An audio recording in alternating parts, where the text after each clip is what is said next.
जयराम ठाकुर जी जो कहते हैं ना, उनसे पूछा जाना चाहिए कि 5 साल आपने इस प्रदेश की अर्थव्यवस्था का बेड़ा गर्क करने में कोई कसर नहीं छोड़ी है। तो उसके बाद आर्बिट्रेशन में गए, और मुझे आर्बिट्रेशन में ये कहना है कि आर्बिट्रेशन में सरकार के केसेस जीते नहीं है।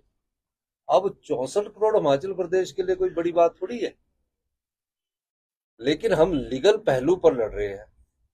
हमने इसी महीने 2 पे दी, 3,000 करोड़ रुपया अपने सरकारी कर्मचारी अधिकारियों को बांटा, तो 64 करोड़ जमा कराने में हमें कोई दिक्कत नहीं है।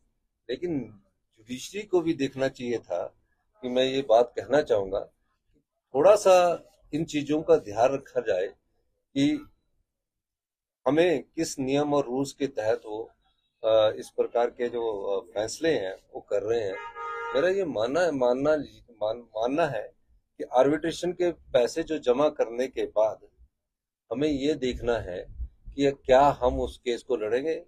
और जुडिशरी ने, हमने जब एक और आर्बिट्रेशन केस में, जिसमें अदानी जी के 280 करोड़ रुपए थे, उसको भी हमने, जुडिशरी ने हमारे पक्ष में फैसला दिया है।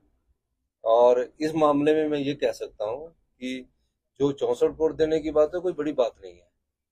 जुडिशरी के पास जो हमारे वकील है, उन्होंने क्या इनके खिलाफ अपील है उसको हम दायर करेंगे। जयराम ठाकुर ये कह रहे हैं कि हालात ये हो गए हैं हिमाचल प्रदेश के कि राज्य सचिवालय नीलाम हो जाएगा, विधानसभा नीलाम हो जाएगा। नहीं, वो जुडिशरी ने जिस प्रकार कहा है, उन्होंने नीलाम तो भारतीय जनता पार्टी के जयराम ठाकुर जी 5 साल पहले करके जो चुके चले गए।